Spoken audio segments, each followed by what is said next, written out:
Hey, Osiris here, and today I'm going to be going over the best defense for Town Hall 7 in Clash of Clans. As you can see now, I'm using, if you're not familiar with it, this is called the Mantis layout. I did not actually create this wall layout. I did move some of the buildings around. I do link to the original creator of this build in the description. I picked it up off of the Supercell forums. And I tried a lot of Town Hall 7 builds, and this is the one I really liked. I really like this the most because it's really the only build that I've seen where a player really has to give you 100% clear if they're going to get access to the dark storage. Dark elixir storage are pretty much close to 100%. This is a really strong build at this level because dark elixir storage is really the only thing that matters. I did go ahead and move a lot of these buildings around, and here's sort of my rationale behind this. So first things first, the clan castle is at absolutely the center of the base.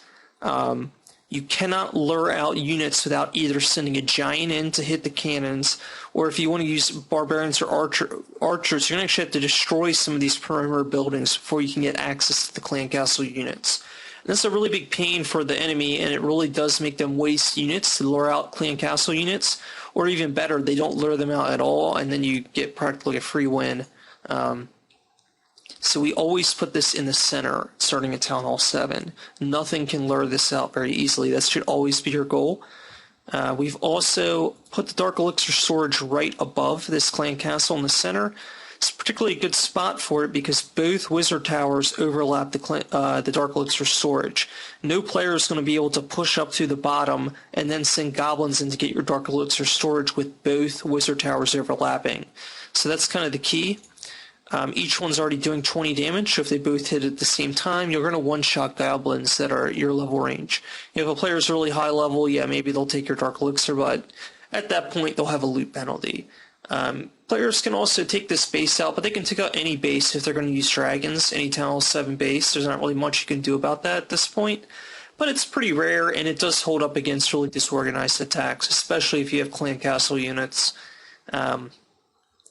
Some of the other features of this base are that pretty much both mortars, or two of the three mortars are in the center, as are both air defense towers. Normally I don't like this, but I feel like at this level range it's good to have some overlap with the mortars, and there's really no other arrangement that puts both your clan castle at the center and fully protects your dark storage kind of as a priority while letting both wizard towers in and separating all your storage units. I just think that it's kind of got the best overall combination. It's not ideal. It's not an ideal setting to have your Dark Elixir storage and defensive towers within the same cell because it does encourage giants to kind of power towards those defensive structures. Same goes for golems at higher levels, but it's still a pretty good layout. It works great. So this is what I'm recommending. And we do notice that the town hall is down here. This is a farming base, so of course we want players to hopefully just snipe the town hall and leave. I put it just far enough out of range so well-placed archers can take out the town hall without being hit. That's intentional.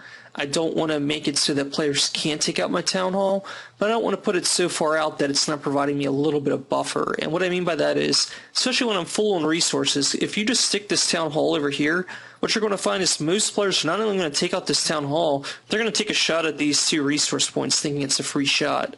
So the town hall here, it allows players to trigger your shield, but it also offers you a little bit of a buffer, and that's intentional because the biggest weakness of this base is this wall here. What players will do is rather than sending their giants through your funnel, which would be devastating, they'll hit the spring traps and you'll get a free win. What they'll do is they'll drop a giant down here. Once these structures start firing at it, they'll then drop two wall breakers. That'll let your giants get right up in here, drop another handful of wall breakers, then they're in the center of your base. Sometimes the wall breakers might go over for this wall first, but then again, two wall breakers breaks down this wall, wall breakers breaks down this wall here, two wall breakers will get in the center, and even if they go up here, same thing. If they have 10 wall breakers, they're going to get into the center of your base, at which point, they're able to clear out these high value structures, and you're in a bit of a trouble, which is why I really like this setup in particular. Two wizard towers will keep defending these Dark Elixir storage even if giants press into the center of the base. Let's say giants press into the center of the base, you then have all these high damage towers that will be able to hit into the center of the base that do cover this Dark Elixir storage, whereas Wizard Towers will take out barbarians and archers and goblins that might try to get up on the Dark Elixir storage. So generic attacks really don't work great on this base. Maybe a high-level player will, with level 5 archers and barbarians, Town Hall 8 might be able to crack this, but not very easily, at least not to get to your Dark Elixir, maybe with spells. What you're going to find is most players might take out these 2 storage points in your Town Hall. That's going to be all they get. So let's go ahead and watch this in action. So here's a Town Hall 5 player, just used a Barbarian Archer army. Was able to take a good amount of gold off me, but that's about it. Which is kind of the standard for this range. So like a Barbarian Archer attack like this has no hope of getting to your Dark Elixir storage. It does help that I have a dragon inside. It obviously increases the strength of the build. And that's really the point of having that clan castle in the center. If players are too sloppy and don't try to proc these units, which is difficult with barbarians and archers, they wind up with a nice surprise when the dragon comes out. So you can see this is a pretty easy win. He takes out that storage and hits that a little bit, but I keep most of my loot, and most importantly, I keep all my Dark Elixir. So let's take out the most recent attacks. This is a higher level attack. I mean, it's a Town Hall 4 attack, but it does use multiple 2 dragons, uses Barbarian King, and it uses spells. And it looks like they really didn't get much done, so let's see what happens. Actually, I don't think I've watched this one yet. So they dropped, that's interesting, they dropped the 3 lightning cells on the air defense. And that's what I was talking about. You're really vulnerable to dragons for that reason. But once again, since my clan castle is in the center, this guy didn't actually bother to proc it. And that's no spells, and he dropped a bunch of giants. That's going to be easy to clean up for my dragon. So it is such a big help on defense to get a dragon in your clan castle.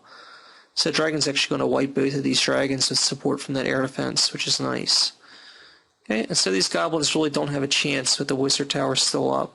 I was actually able to keep most of my resources despite the pretty hefty attack. Most of that was just from his lightning spells hitting my Dark Elixir and from him taking out the storage units, which were pretty full at this point. So I'm going to check out a couple more, just give you an idea how this works. Here's another pretty heavy dragon attack. This is the same sort of thing where I was able to defend pretty well, and I did have the dragon still. And the same dragon's actually been living through all of these attacks, so it's actually the same one. I haven't been replacing it. Well, maybe I replaced it there.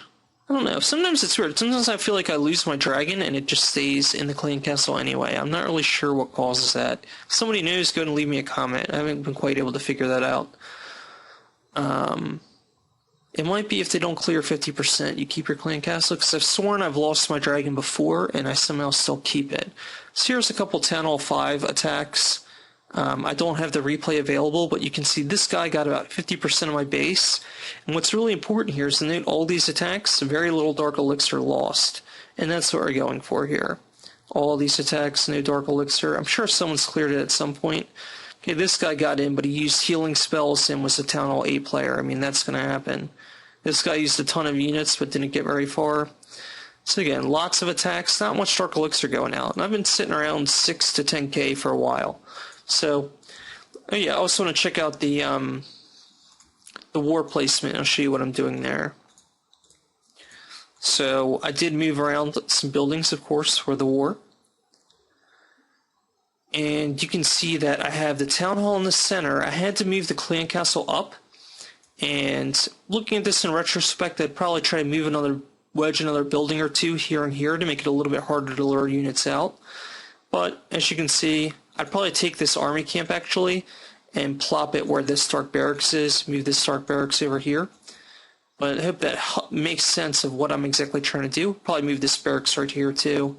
Try to protect this a little bit more. You can see I'm pretty much using the same layout, but the town hall's in the center. And we can't keep the clan castle in the center because the town hall otherwise won't fit with all these structures. If you wedge it up in the top, this won't fit because there's only 9 units in length. So this is pretty much how you have to do it. Don't have any replays available for the war, but it does work good. Pretty much the only thing that I've had wipe me are dragons, full dragon armies. Not a lot you can do about that. And hog rider armies, again, Town Hall 7, not a lot you can do about Hog Riders. A Town Hall 9 player could probably wipe you with Giants and that sort of thing, or Town Hall 8 even with, spells and heroes.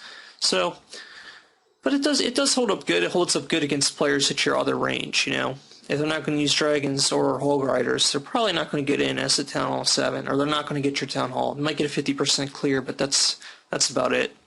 Hope this video was helpful for you. You can go ahead and check out I'm going to link in my description to the Supercell thread, so if you want to get a better idea of what this build looks like, and go ahead and subscribe for more Clash of Clans guides. I definitely have more coming.